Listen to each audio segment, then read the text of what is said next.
Dito muna tayo kay Isko Moreno. Gagalit si Yorme. No? Kasi po si Yorme, alam niyo naman po 'yan. Talagang kapag kayong nabigyan ng tulong yung kanyang syudad o ang Maynila, talaga pong magpapasalamat 'yan, mga bossing. Ngayon, nagagalit yung mga DDS kay Yorme, mga kababayan. Bakit to? Nasa panahon tayo na lahat ay nahihirapan, apektado. Correct ho, mga kababayan, mga boss Chipamo, sir. Walang may gusto na ito. Sino po ba ang may gusto na magkaroon ng digmaan doon sa Iran? Sino po? Yung mga DDS lang po yata ang nakakaalam, ang nakakapredict na magkakaroon ng digmaan, na mag-uumpisa yung digmaan. Mga DDS, Kasi yung mga politiko ho nila na iniidolo, parang alam na magkakaroon na ng digmaan. Lalo na si Boss Binoy, mga kababayan. Ibang klaseng magmagaling yan si Boss Binoy, mga bossing, no? Call ako, sabi. Okay. Di may nagsasign up Okay. Ngayon, sabi ni Yorme, mga bossing, sabi si Trump, sabi ni Sir Sunny Reyes, walang may gusto nito, naawa ako kay Presidente Marcos, no? At pati sa taong bayan. Ako mismo sa mata ko, pinagmamasdan ko araw-araw, nagtatrabaho si Presidente, kahit ibang gobernador o mayor, alam nila yan. Kahit po, Mindanao, mga kababayan, nung nakaraang linggo, ano yung ibinalita natin? Na binigyan natin ng reaksyon, yung napakahabang bridge na nilagdaan, inaprobahan ng Pangulong Bongbong Marcos. Yung mga pabahay na tutupad po, mga kababayan. Diba? Tapos gusto nyo pabagsakin ang gobyerno, ay patay. So, pakinggan nyo ito mga DDS, yung mga susunod ni Yorme. Sana lang totoo to, pero totoo naman. Ito. Hindi, pero nakita ko mga kababayan, di ba? Magkasama sila ni Pangulong Bongbong Marcos at talagang bigay siya ng pasalamat. Ngayon, yung mga nagpapakalat ng fake news laban daw kay Yorme dahil kasama ko lagi ang presidente, which is nakikita po natin sa mga balita ho yan na talagang lagi sila magkasama at inaayos at tumutulong ang presidente sa pagsasaayos ng Maynila, no? Ano daw bang klase ng gobyerno ang gusto ninyo, mga DDS? Laging nagbabakasyon? Sa pool si Sara dito baka sabihin nyo, hindi naman nagbabakasyon si Sara eto na lang, mas sa pool, travel. Ilang beses nag-travel ang vice-presidente, mga kababayan. Simula Marso hanggang March, hanggang mga September, October. Kung di ako nagkakamali, 17, 18, 19. Baka ngayon, umaabot na ng 20, kababalik-balik, pupunta kung saan-saan ho.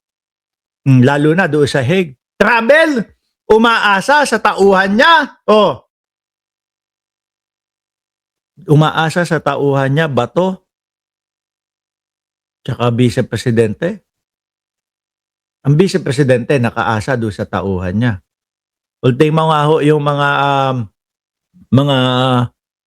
tawag dito, mga palibro-libro niya Hindi nila alam Pero yung tinanong ang vice-presidente doon sa Kongreso, ano po ang nilalaman nung isang kaibigan?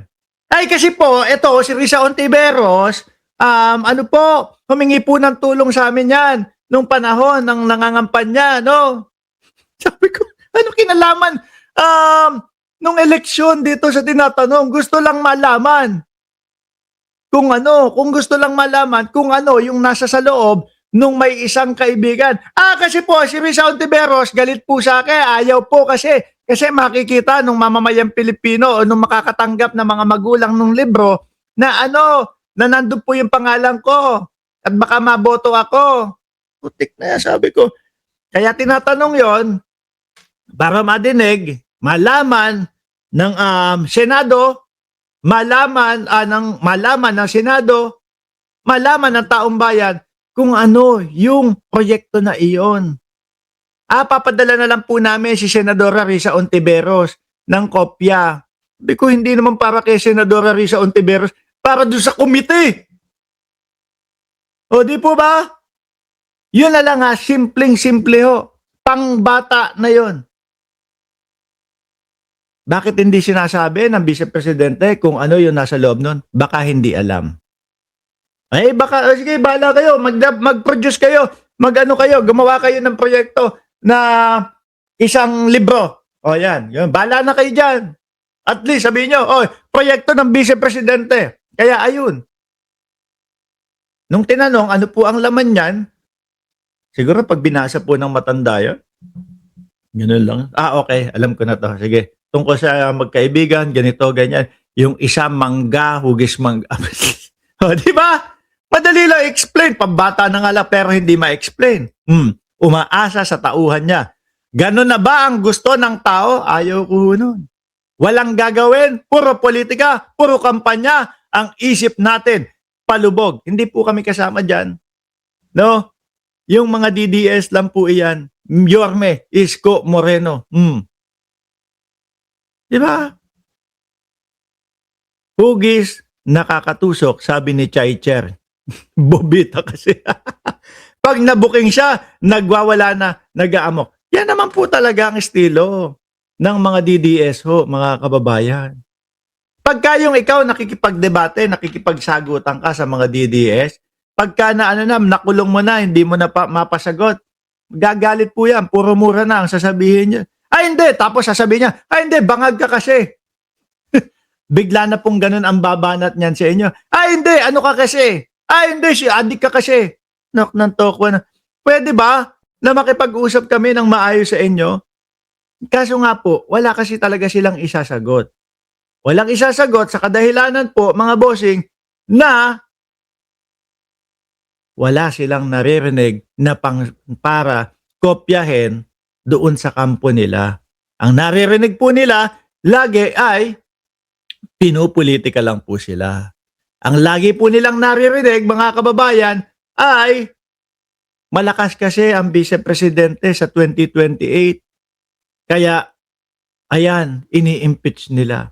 Paulit-ulit po na ganon, mga boss. Sabi ni Sir Archie Beroya, pag na-corner gusto nang manakit ng mga animal, pag pinatulan, iiyak naman. Ayan, ganyan po mga DDS, mga kababayan No? O paano? Dito muna tayo. Magtatrabaho naman ako. No?